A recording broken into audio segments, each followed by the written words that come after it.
శ్రీ గురుభ్యో నమః. శ్రీ మహాగణపతి నమః. 22 జూన్ నుండి 5 జూలై వరకు అంటే రాబోతున్నటువంటి పౌర్ణమి నుండి అమావాస్య వరకు చంద్రమానం అనుసరించి గోచార రీత్యా ఈ యొక్క 15 రోజుల కాలం ఈ యొక్క పక్షం అనేది ఎలా ఉండబోతుందనేది చూద్దాం. ఇక రాశి వారికి మొదటి రాశి వారికి వచ్చేటప్పటికి మేషరాశి వారికి ఎలా ఉంటుందనేది చూద్దాం. మేషరాశి వారికి వచ్చేటప్పటికి ఈ యొక్క 15 రోజుల కాలంలో అనుకూలమైనటువంటి కాలంగానే చెప్పవచ్చు. విద్యా సంబంధితమైన విషయాలు అనుకూలంగా ఉంటుంది. గురువు ధనస్థానంలో పంచగ్రహ కూటమి నుండి విముక్తి కాబోతున్నాడు 15వ తారీఖున. 17వ తారీఖు నుంచి అనుకూలమైనటువంటి కాలం ఎక్కువగా ఉంటుంది. ఎందుకంటే రవి యొక్క స్థాన చలనం అనేది జరగబోతుంది 15వ తారీఖున. 15వ తారీఖున 22వ తారీఖు కన్నా ముందే జరగబోతుంది అన్నమాట. అంటే 15వ తారీఖునే రవి యొక్క మార్పు అనేది రవి బుధుడి యొక్క మార్పు తృతీయంలోకి జరిగినప్పుడు అది ఈ యొక్క రాశి వారికి వచ్చేటప్పటికి అనుకూలమైనటువంటి ఫలితం ఎక్కువగా వస్తుంది. దూర ప్రాంత ప్రయాణ సంబంధితమైన విషయాల్లో అనుకూలంగా ఉంటుంది. అదేవిధంగా విద్యా సంబంధితమైన విషయాల్లో కూడా గురువు విముక్తుడవుతున్నాడు అన్నమాట. అంటే పంచగ్రహ కూటమి నుండి ఎప్పుడైతే గురువు విముక్తుడవుతున్నాడో అప్పటి నుంచి గురువు యొక్క బలం అనేది సంపూర్ణంగా పెరిగి రాశి వారికి అనుకూలత అనేది ఎక్కువగా ఉంటుంది.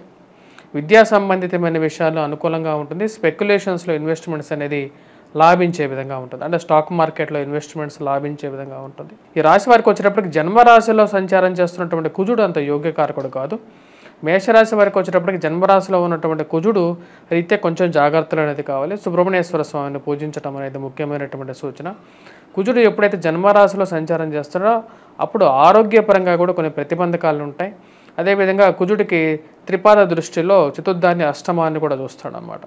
చతుర్థాన్ని చూసినప్పుడు డ్రైవింగ్ రిలేటెడ్ ఇష్యూస్ అనేవి కొంచెం ఎదురయ్యే విధంగా ఉంటుంది. కొద్దిగా జాగ్రత్త. సెల్ఫ్ డ్రైవింగ్ చేసేటప్పుడు జాగ్రత్తగా ఉండాలి. మరి అదేవిధంగా అష్టమ దృష్టి చూసినప్పుడు ముఖ్యంగా వైవాహిక జీవితంలో జీవిత భాగస్వామి యొక్క ఆరోగ్య సంబంధితమైన విషయాల్లో ఎక్కువగా ఇన్ఫ్లుయెన్స్ అనేది చేయటం అనేది ఉంటుంది. కోపాన్ని తగ్గించుకోండి. జన్మరాశిలో కుజుడు సంచారం జరుగుతున్నప్పుడు కోపాన్ని తగ్గించుకోవాలి. ఎదుటివారితో కొద్దిగా ప్రశాంతంగా మాట్లాడాలి. వైవాహిక జీవితంలో మనస్పర్ధలు గురి కాకుండా జాగ్రత్తలు అనేది చాలా ముఖ్యం మేషరాశి వారికి. సంతాన సంబంధితమైన విషయాల్లో ఎదుగుదల అనేది బాగుంటుంది. ఈ రాశి వారికి వచ్చేటప్పటికి ఇంట్లో ఒకరికి ఉద్యోగం రావడం అనేది మానసిక సంతృప్తికి గల కారకంగా ఈ యొక్క పక్షకాలంలో మొదలవుతుంది అన్నమాట. ఎందుకంటే గురువు ఎప్పుడైతే విముక్తుడు అవుతాడో అప్పుడు కొంచెం పరిపూర్ణమైనటువంటి బలం అనేది ఉంటుంది. 4-5 తారీఖుల్లో జరిగినటువంటి పంచగ్రహ కూటమి అనేది మేషరాశి వారికి అంత యోగించలేదు. ముఖ్య కారణం ధనస్థానంలో వృషభంలో జరిగినటువంటి ఈ యొక్క పంచగ్రహ కూటమి దీనికి ప్రభావం అనేది రాశి వారి మీద ఉంటుంది. అదేవిధంగా ఆ ప్రభావం అనేది కూడా రేపు 12 తారీఖు నుంచి స్టార్ట్ అవుతుందన్నమాట. 12వ తారీఖు శుక్రగ్రహ సంచారం, 15వ తారీఖున రవి మరియు అదేవిధంగా బుధుడి యొక్క సంచారం జరిగినప్పటి నుంచి వీరికి యోగ్యత ఉంటుంది. ప్రమోషన్స్ ఇంక్రిమెంట్స్ విషయంలో కూడా మంచి అనుకూలమైనటువంటి ఫలితాలు ఉంటాయి. ఉన్నత స్థాయిలో ఉన్నటువంటి స్త్రీ పురుషులతో సత్సంబంధాలు అనేది ఏర్పరచుకోగలుగుతారు. రవి యొక్క అనుకూలత అనేది దానికి పూర్తిగా యోగ్యకారకమైనటువంటి ఫలితాన్ని ఇవ్వగలుగుతుంది అన్నమాట. అదేవిధంగా ఈ రాశి వారికి వచ్చినప్పటికీ విద్యా సంబంధితమైన విషయాల్లో గురువు యొక్క అనుకూలత అనేది బాగా కలిసి వస్తున్నది. వడ్డీ వ్యాపారస్తులకు అనుకూలంగా ఉంటుంది. 15 రోజుల కాలం కూడా ముఖ్యంగా గురువు యొక్క స్థిరమైనటువంటి స్థానం ధనస్థానంలో ఉన్నప్పుడు అనుకూలంగా ఉంటుంది. స్థిరస్థిరాస్తుల అనుకూలత, స్థిరస్థిరాస్తుల కొనుగోలు సంబంధితమైన విషయాలు అనుకూలంగా ఉంటాయి. మరి కుటుంబంలో అన్యోన్యత అనేది వికసిస్తుంది. అందరూ ఒకే తాటి మీద ఉండాలని చెప్పి నిర్ణయించుకుంటారు. దాని తగినట్టుగానే ముందుకు వెళ్ళాలని చెప్పి ఒక అడుగు ముందుకు వెళ్ళగలుగుతారు అన్నమాట. ఈ రాశి వారికి వచ్చేటప్పటికి ముఖ్యంగా 1000 స్థానంలో ఉన్నటువంటి రాహు అంత యోగ్యాన్ని ఇవ్వట్లేదు. ఖర్చు అనేది కొద్ది ఎక్కువగానే ఉంటుంది. డబ్బు ఎంతైతే సంపాదించగలుగుతారో దానికి తగినట్టుగా కాకుండా కొంచెం తక్కువగానే ఖర్చు అనేది ఉంటుంది. అది మీ మానసిక సంతృప్తికి గల కారకంగా ఉంటుంది. జన్మరాశిలో ఉన్నటువంటి కుజుడు అంత యోగ్యాన్ని ఇవ్వట్లేదు కాబట్టి సుబ్రహ్మణ్యేశ్వర స్వామి ఆరాధన అనేది రాశి వారికి చాలా ముఖ్యం అన్నమాట.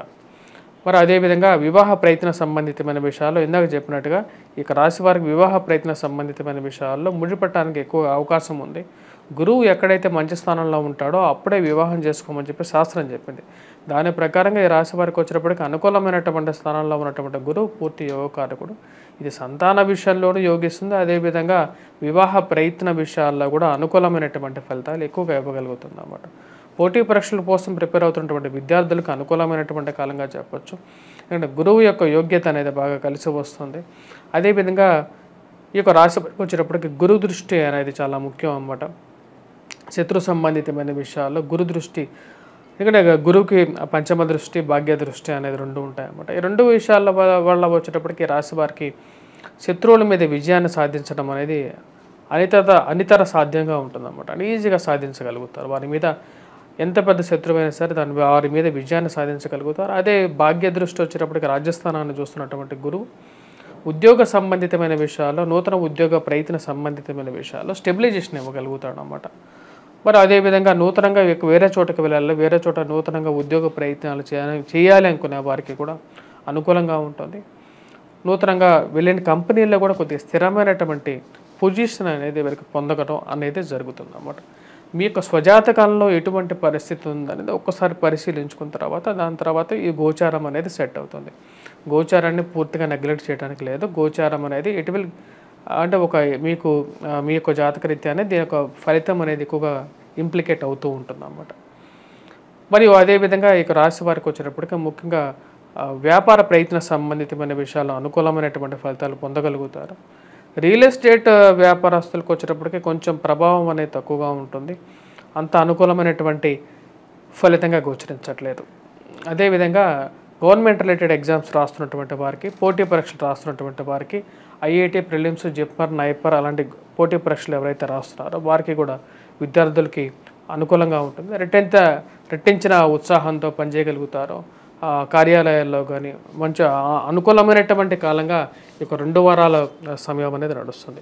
ఈ 2 వారాల్లో రెండో వారం మనం గమనించినట్లయితే 29వ తారీఖున వచ్చేటప్పటికి బుధగ్రహ సంచారం అనేది జరుగుతుందన్నమాట. తృతీయంలో ఉన్నటువంటి బుధుడు యోగకారకుడు చతుర్థంలోకి మారుతున్నాడు అన్నమాట. ఇది కొంచెం అనుకూలమైనటువంటి ఫలితంగానే చెప్పొచ్చు. బుధుడు చతుర్థంలో కూడా కొంచెం యోగ్యకారకమైనటువంటి ఫలితాలు ఇవ్వగలుగుతాడు అన్నమాట. దాని యొక్క ప్రభావం అనేది రాశి వారికి మనం చూడొచ్చు. దానికి ప్రతిఫలంగా వచ్చేటప్పటికి గృహ కొనుగోలు విషయంలో కొంచెం అనుకూలత అనేది ఎక్కువగా ఉంటుంది రాశి వారికి. ఆ యొక్క విషయంలో కొద్దిగా ఒక మంచి అనుకూలమైనటువంటి ఫలితాలు అనేది ఈ రాశి వారు పొందడం అనేది జరుగుతుంది అన్నమాట. మరియు వివాహ ప్రయత్న సంబంధితమైన విషయాల్లో ఒక అడుగు ముందుకు పడుతుంది. ఆ యొక్క విషయంలో అయితే ఎటువంటి సందేహము అనేది లేదు. రియల్ ఎస్టేట్ సంబంధితమైన వ్యాపారాలకి కొంచెం డల్గా ఉన్నప్పటికీ కూడా మిగతా వ్యాపారాలు ఎవరైతే చేస్తున్నటువంటి వారు, పుస్తక రంగన ముద్రణ కానీ లేకపోతే ఇటువంటి బిజినెస్ చేస్తున్నటువంటి వారు, స్టేషనరీ సంబంధితమైనటువంటి వ్యాపారస్తులు చేస్తున్నటువంటి వారికి సానుకూలమైనటువంటి ఫలితాలు పొందగలుగుతారు. అదేవిధంగా రాజకీయ రంగంలో ఉన్నటువంటి ప్రముఖులతో సత్సంబంధాలు ఏర్పడటం, అదేవిధంగా రాజకీయంలోకి ఉన్నటువంటి వారికి కూడా సానుకూలమైనటువంటి ఫలితాలు ఎక్కువగా పొందడం అనేది జరుగుతుందన్నమాట. ఈ 2 వారాల్లో ఈ రాశి వారు చేసుకోవాల్సినటువంటి పరిహారాలు ఏంటి అనేది చూద్దాం. ముఖ్యంగా వచ్చినప్పుడు కుజుడు జన్మరాశిలో సంచారం చేస్తున్నప్పుడు సుబ్రహ్మణ్యేశ్వర స్వామి ఆరాధన అనేది చాలా ముఖ్యం రాశి వారికి. అదేవిధంగా 1000 స్థానంలో ఉన్నటువంటి రాహువు వచ్చేటప్పటికి కొంచెం ప్రతికూలమైనటువంటి ఫలితాలు కూడా ఇవ్వగలుగుతాడు. కాబట్టి రాహుగ్రహ సంచార రీత్యా వీరు రాహుగ్రహ జపం చేసుకోవచ్చు. ఇవన్నీ లేని పక్షంలో వచ్చేటప్పటికి రాహుకి దుర్గాదేవి ఆరాధన అనేది కూడా చేసుకున్నట్లయితే అధిష్టాన దేవత కాబట్టి కొంచెం సామాన్యమైనటువంటి ఫలితాలు, సాధికారికమైనటువంటి ఫలితాలు వస్తాయి. ఈ రాశి వారికి ఆరోగ్యపరంగా వచ్చేటప్పటికి ఎవరికైతే మెడకాయకి సంబంధించినటువంటి ప్రభావం అనేది, నరాలకు సంబంధించినటువంటి ప్రభావం ఉన్నట్లయితే వారు మటుకు కంపల్సరీగా కేతుగ్రహ ఆరాధన మరి వినాయకుడిని ఎక్కువగా పూజించినట్లయితే మంచి రిజల్ట్స్ అనేది కనపడతాయి. స్వస్తి.